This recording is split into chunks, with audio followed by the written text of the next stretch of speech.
Found a couple days ago this amazing 1956 little blurb on Chestertown, and there's a company named LaMotte starting to build a plant here.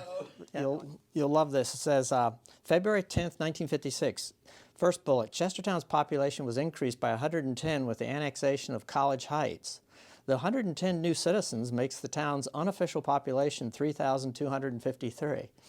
The next bullet is, construction of a new plant for LaMotte Chemical Products Company was begun in late January, north of Chestertown on Route 213. The company, which has been located at Towson in Baltimore County, was obliged to move because of construction of a new beltway which cut through the center of the property. But, grandfather was working for DuPont and came up with the concept of portable field water testing, and DuPont turned him down. So he started the company in 1919 in Baltimore in a McCormick Spice building on Inner Harbor. And then it moved a couple times, ended up out in Towson.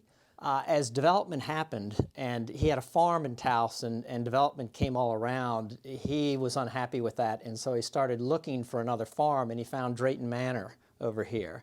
And I think he actually bought about 4 or 5 farms on Cooper's Lane and immediately sold off all except Drayton Manor at the end.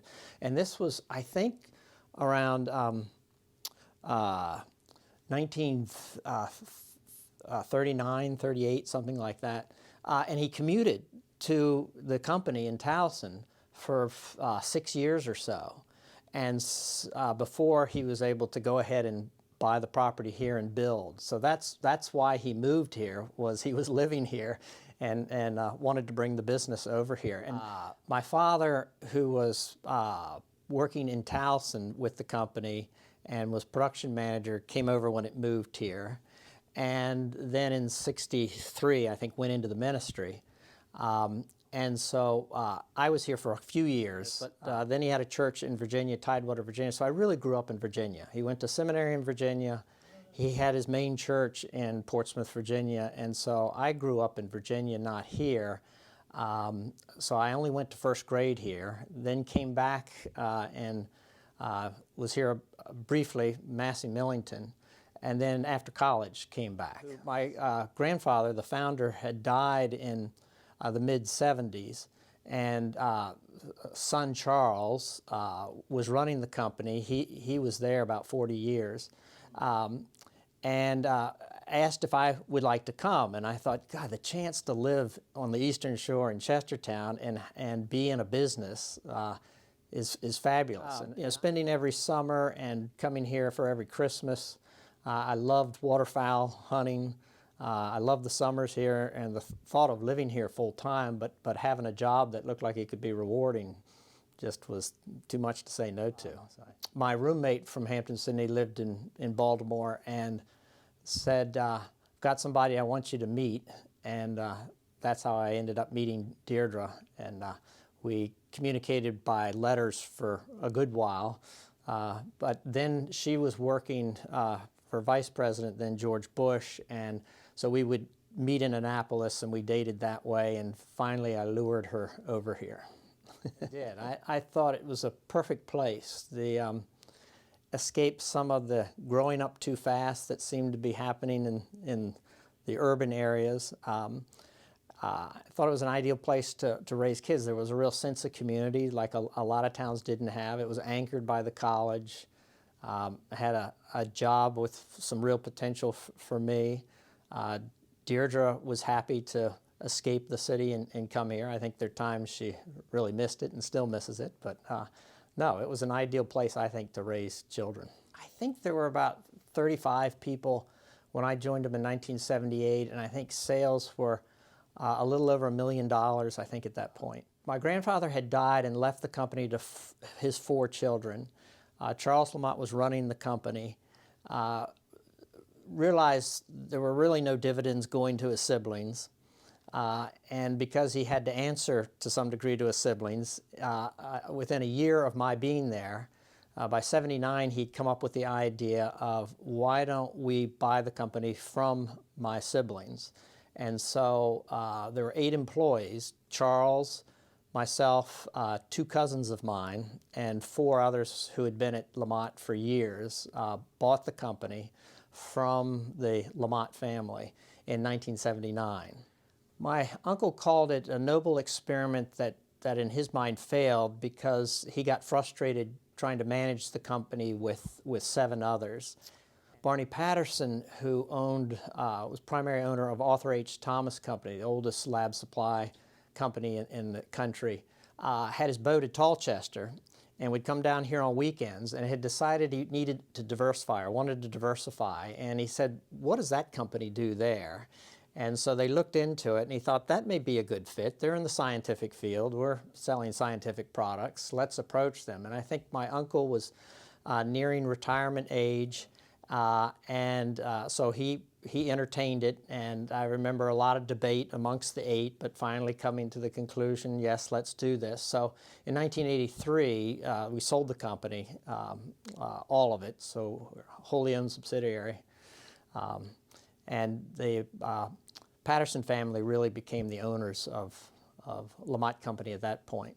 Perhaps naive and hopeful that they would do what they said, continue us as is, and support us with capital so that we could grow.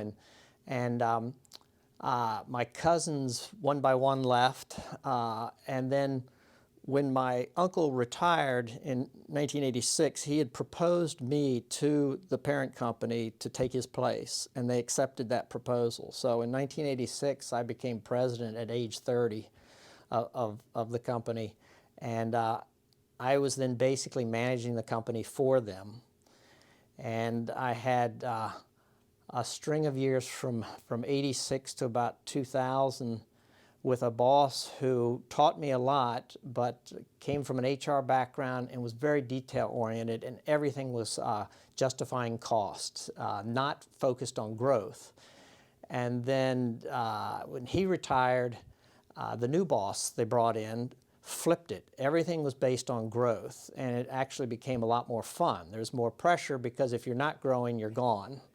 And that was made abundantly clear, so we're motivated to grow, but it was a lot more fun because there was more investment. They really wanted to see top-line growth and take a lot more risks. And so for the last 20 years, he left last fall.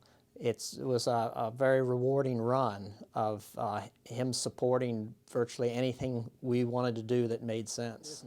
To me, innate in every human being is this drive for creativity, to be creative. And you've got your musicians, you've got your artists, you've got your writers, then you have mayors of cities who are trying to resolve limitless problems. And you've got business managers who are trying to build their businesses and facing endless problems. I often saw my job as I'm just a problem solver. But a lot of those problems are fun problems. They're puzzles, and a lot of it is based on growing the company. So you've got to be coming up with new products, new services. You've got to figure out what to do to enable the company to grow year after year, and I found that very challenging and a lot of fun.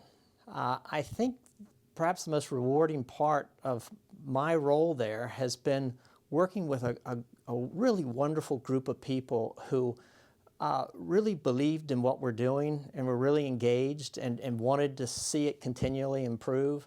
And I think that's one of the most fun things, to be part of a team who's very interested in succeeding, not just coming in each day and doing it. Another part that I found rewarding is just the sense that you're providing a means for people to support themselves and their families, and a place to be creative. To some degree, for our owners, it was seeing Dick Goodall's investment in building his new campus and betting on Chestertown as a great future place for their headquarters to stay.